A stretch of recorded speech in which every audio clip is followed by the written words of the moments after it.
Americans are outraged at politicians on both sides of the aisle, so voters are looking for some new faces and a new revolution to help.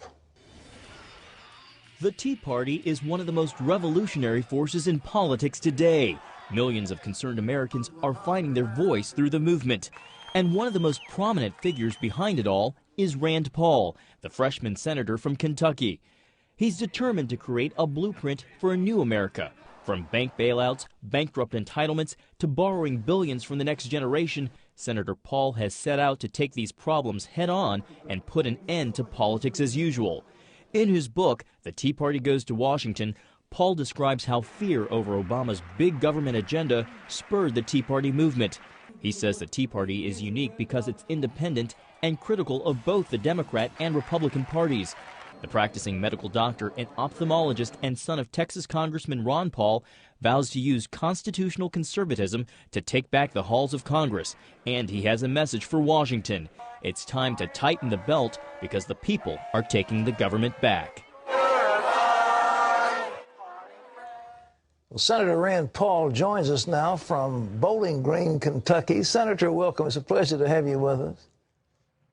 Good morning. Good to be with you. Hey, listen, if you had a blank sheet of paper and you were going to write down what you would do with the government, what would you put down on that piece of paper? What do you think needs to get done? Well, I think government should behave like individuals. I think the same morality that applies to individuals should apply to government. And I think government should spend what it takes in. You know, every family in America has to balance our own family budget. We've gotten so far out of whack that I think it threatens our economy and threatens our country. And we've got to wake up and start doing what's right in this country. And until we do, I'm fearful for the future. Well, we've got a $1.6 trillion deficit. What do you do to solve that? Well, basically, I think it's a spending problem. It's not a revenue problem. We still bring in a lot of money in taxes. We bring in over $200 billion a month in taxes. We're spending way too much. We now spend $1 out of every $4 in the economy. It used to be $1 out of every $5, but this increased dramatically from the time President Obama took office until now. Spending has increased like 20-something%. I think it's close to 25%. So really, we've got to do something about the spending, and ultimately that's where the answer is. We have to spend less, but we also have to acknowledge and believe that the federal government's not the answer to everything. Many of us old-fashioned conservatives, I think you would probably be one of these, didn't believe that education should be accomplished at the federal level, that it really was a state and local issue. That's what Ronald Reagan believed, and there are many of us who still believe that, but we've become outnumbered even in our own party. And so things like education ought to go back to the states. Again, if you need cutting, what would you cut? Give me the three top things. I'd cut the Department of Education. I'd send it back to the states. There's no reason for a federal involvement. I'd cut the Department of Energy significantly. I think I'd cut out a significant portion of the Department of Agriculture in the sense that I don't think we should be subsidizing farmers who make over $200,000 a year, and some of them make millions of dollars a year. I think that housing should be something that's done locally. I think the federal government has destroyed more houses than they've actually built. I think also that ultimately we have to look at military spending as well, because we've doubled military spending in the last 10 years. And unless we look at the whole breadth and width of the budget, we can't balance it. That means also in looking at entitlements. I've proposed a fix for the Social Security system, which allows the age to gradually rise and then includes means testings on the benefits, and that will fix the Social Security system as well. You're in the Tea Party, but the mainstream Republicans, the old guard, whatever you want to term them, aren't too happy with that, though. You haven't trouble getting a consensus?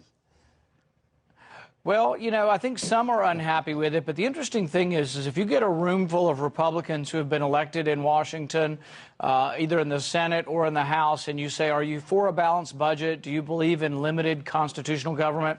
You'll get 100% agreement.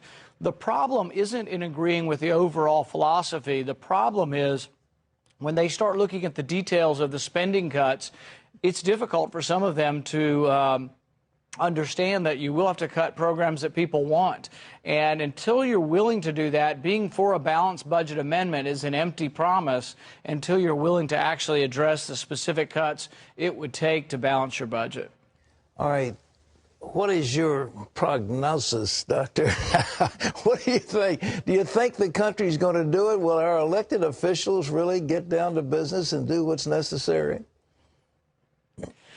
I'm fearful that it may take a crisis. I see on the horizon, and I can't predict the future, but I see on the horizon a debt crisis where it becomes increasingly difficult to pay our bills as a country. Foreign countries such as Japan, which have their own natural disaster, China, India, that have been buying our debt for so long, begin to buy less of it. Interest rates rise, and then we pay our debt by simply printing money, and that's already begun. You're already seeing food prices rise and gas prices rise. I think the next wave of our problem will be that we're going to have greatly elevating price levels, inflation, and that we'll have a recession with inflation like we had in the 1970s. Maybe then the politicians will wake up. Right now, there's not enough of us in Washington to fix the system because the president opposes us on every turn, and even all the Republicans aren't yet serious about cutting spending. Do you see anybody emerging who might be the leader of the Republican Party into the presidential election?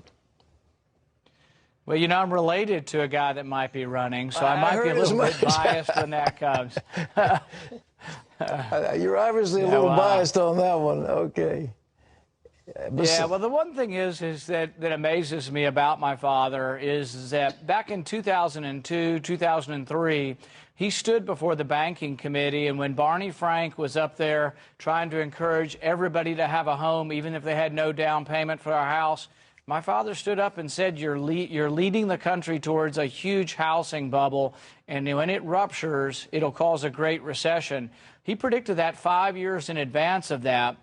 On the other side, we have people like Bernanke and Geithner who didn't predict it coming, who have been wrong and really have been part of the problem. Those are the people we've rewarded with high-ranking jobs in our government. I think it might be better if someone like Ron Paul, who predicted the problems, were to take a place in our government. Last question about you. It's quite a sacrifice to give up a booming practice of medicine, ophthalmology, to serve government. Do you have a chance to do any practice at all? I do a little bit. The Senate will not let me do it and bill anyone, so it's a little bit hard to run a business if you can't bill anyone. But I still do some things through the Lions Eye Clinic. I do free clinics with the Lions Club, and in a couple of weeks we'll do a free day of surgery that we do every year, and I'll be performing some surgery for free in about 2 weeks. Well, we wish you the best. And your book, I hope it's doing well. It's called The Tea Party Goes to Washington, Rand Paul. And he tells them it's not a scary group. It's a group that loves America and wants to see this a better place. So thank you very much. Thank you. Senator Rand Paul from Kentucky.